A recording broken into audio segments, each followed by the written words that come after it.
Hello guys, आप सभी का स्वागत है मेरे एक प्यारे से स्टडी व्लॉग में। सबसे पहले आप सभी का दिल से शुक्रिया जिन्होंने भी इस वीडियो पर क्लिक किया।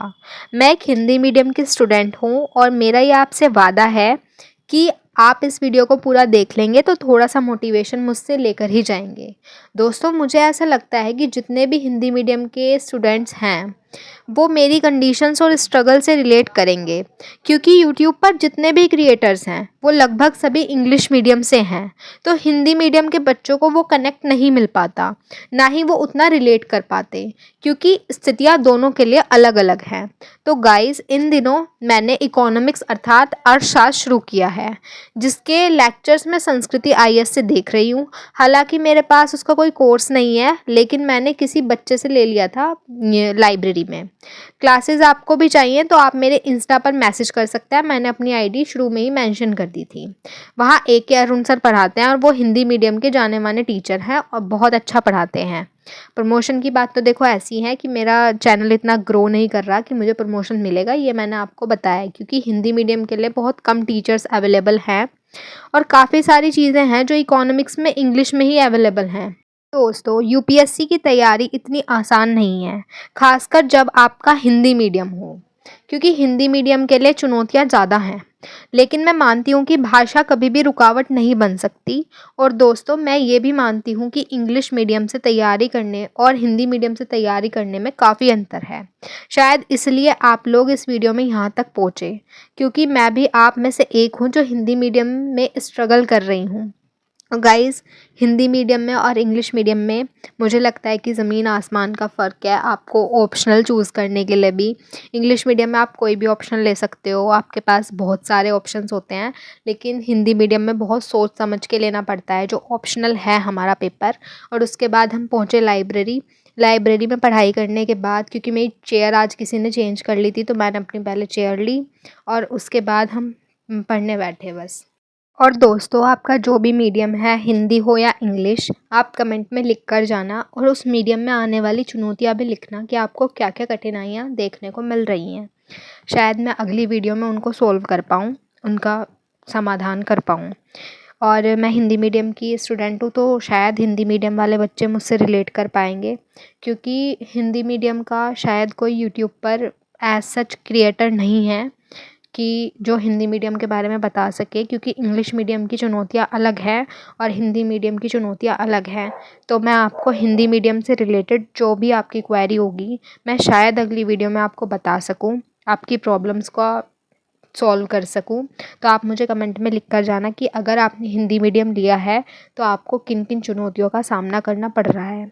शायद रिसोर्सेज, सिलेबस, जो भी है, जिस भी चीज़ से क्वेरी है, आप लिख सकते हैं, मैं आपको बता दूंगी। और मुझे ऐसा लगता है कि हिंदी मीडियम में बहुत ज़्यादा लोग, मतलब सक्सेस रेट बहुत कम है हिंदी मीडियम का इंग्लिश मीडियम की तुलना में। लेकिन ऐसा नहीं है, इस चीज़ से भी पार पाई जा सकती है। अगर आप लगन से, मेहनत से काम करेंगे तो हिंदी मीडियम में भी अच्छा रिज़ल्ट आने लगेगा और आएगा भी। तो फाइनली फिर हम पहुँचे लाइब्रेरी और अपनी क्लास स्टार्ट करी, जो कि मैं ले रही हूँ संस्कृति आईएएस से। अगर आपको ये क्लास भी चाहिए तो मुझे आप इंस्टाग्राम पे मैसेज कर देना, मैं आपको दे दूँगी अपनी क्लास, क्योंकि मेरे पास है तो मैं वीडियोस आपको सेंड कर सकती हूँ। ठीक है। और फिर अगली वीडियो में आपको मैं बता दूँगी जो भी आपकी प्रॉब्लम्स होंगी। उसके बाद मैं आशा करती हूँ कि मेरी ये वीडियो से आपको कुछ ना कुछ तो प्रेरणा मिली होगी। इसके बाद हमने पढ़ना स्टार्ट करा और इकोनॉमिक्स के मैं नोट्स बना रही हूँ साथ साथ। इकोनॉमिक्स के जो भी नोट्स हैं, इकोनॉमिक्स में एक और चीज़ है, जितनी भी टर्म्स हैं आपको उनकी हिंदी और इंग्लिश दोनों में आनी चाहिए।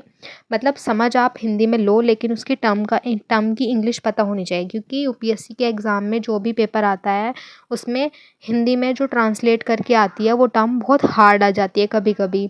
जैसे लाइबिलिटी है, या फिर कोई ऐसी टर्म जैसे CRR है या SLR है, इसको हम इंग्लिश में ही पढ़ते हैं, हिंदी में बहुत कम पढ़ाते हैं और कम कम ही पढ़ते हैं, और पढ़नी भी नहीं चाहिए, क्योंकि हिंदी में कुछ ऐसी टर्म्स आ जाती हैं लिखी हुई पेपर में जो हमने पढ़ी भी नहीं होती।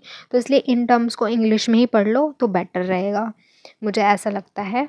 और अभी मैंने ऑप्शनल अपना चूज़ किया है, थोड़े टाइम पहले मैंने अपना ऑप्शनल जो है चेंज कर दिया क्योंकि मुझे जो मैथ्स के रिसोर्सेज़ नहीं मिल पा रहे थे, मैं अपने घर से ही तैयारी कर रही हूँ, तो यहाँ पे रिसोर्सेज़ मुझे मिलना बहुत मुश्किल था।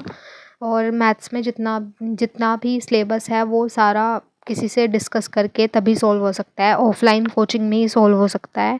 यहाँ पे एज़ सच कोई कोचिंग नहीं है मेरे पास अवेलेबल, तो इसलिए मैंने अपना जो ऑप्शनल है वो चेंज कर दिया है।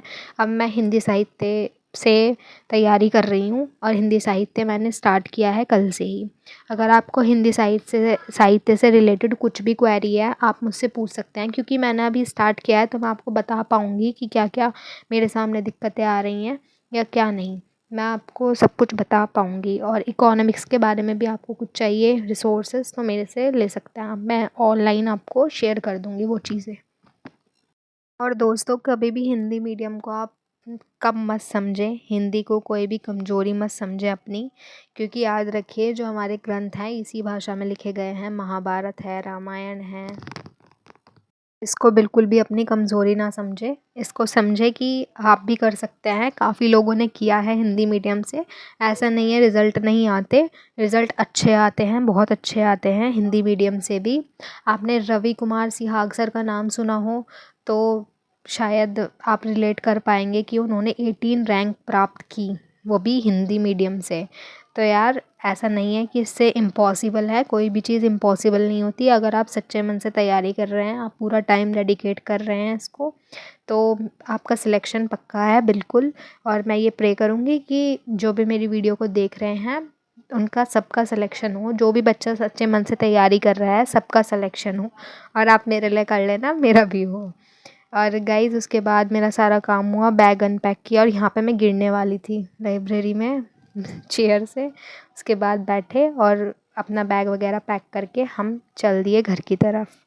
तो गाइज़ मैं ये बोलना चाहूँगी बस आपको एट लास्ट कि अपना जो भी टाइम है सारा टाइम इसको डेडिकेट करो, अच्छा मन लगा के पढ़ो। और जो मैंने इकोनॉमिक्स के लिए आप लोगों को बताया है, जो ए.के. अरुण सर है ना, मतलब संस्कृति आईएएस के, वो बहुत अच्छा पढ़ाते हैं। क्योंकि हिंदी वाले स्टूडेंट्स को ना टर्मिनोलॉजी समझ नहीं आती कि किस चीज़ का क्या मतलब है, तो उन्होंने बहुत अच्छे से एक्सप्लेन किया है एक एक चीज़ को। अगर कोई चीज़ ऐसी है कि भाई एसएलआर है, सीआरआर है, ये हमें समझ में नहीं आती, हिंदी में इंग्लिश में दोनों लैंग्वेज में हमें समझ में नहीं आती, तो उन्होंने छोटी छोटी डेफिनेशन सब कुछ बताया है।